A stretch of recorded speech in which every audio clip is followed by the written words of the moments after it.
Imran Khan, who is at the center of a political maelstrom in his country right now. Imran, you know how the story goes, that the army was happy to work with you in your first incarnation. In fact, they supported you, but then they found you uncontrollable and they essentially engineered your ouster. And now you have taken them on openly. Are you doing that, and can you win a struggle against what is often called Pakistan's most powerful institution? You know that the way the saying goes that most countries have armies. In Pakistan, it is the army that has a country. Look, Farid, how can you win by taking on your own army? I mean, even if you win, it's a Pyrrhic victory. The country loses. I mean, Pakistan needs a powerful army.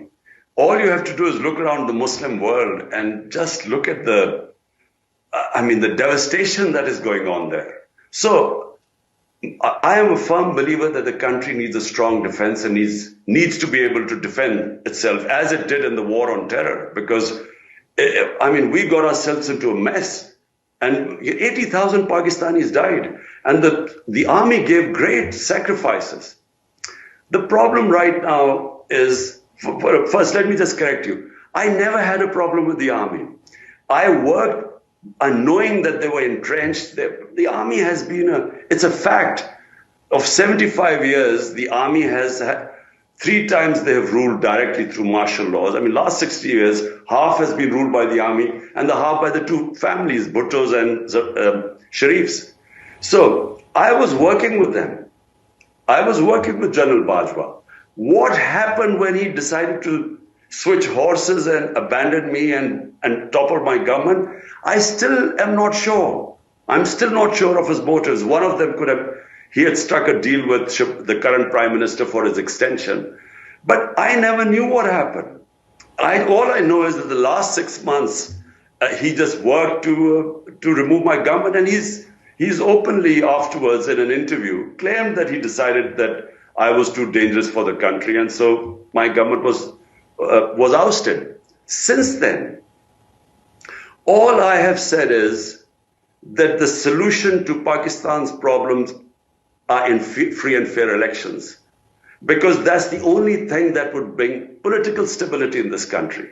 And without political stability, our economy has just tanked.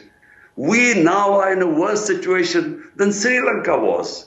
I mean, Pakistan has never had the economy in such a tailspin as it is in right now. The only way you can bring the economic stability is through political stability, which will come through elections. That's all I've been saying. Now, the problem I'm facing is that somehow the current lot, the what I call the PDM parties, they have aligned themselves with the establishment. And they have convinced the establishment that if there are elections, they're going to lose, which is a fact. Now, in order to keep me out, the whole democratic system is being dismantled.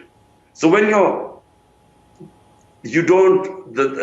government does not listen to the Supreme Court and doesn't follow the Constitution, when the way they have used a pretext of arson, they blamed us for the arson when I was grabbed from the High Court by the army, and the way I was grabbed, there was a reaction, but they've used that reaction, unfortunately, to dismantle the party.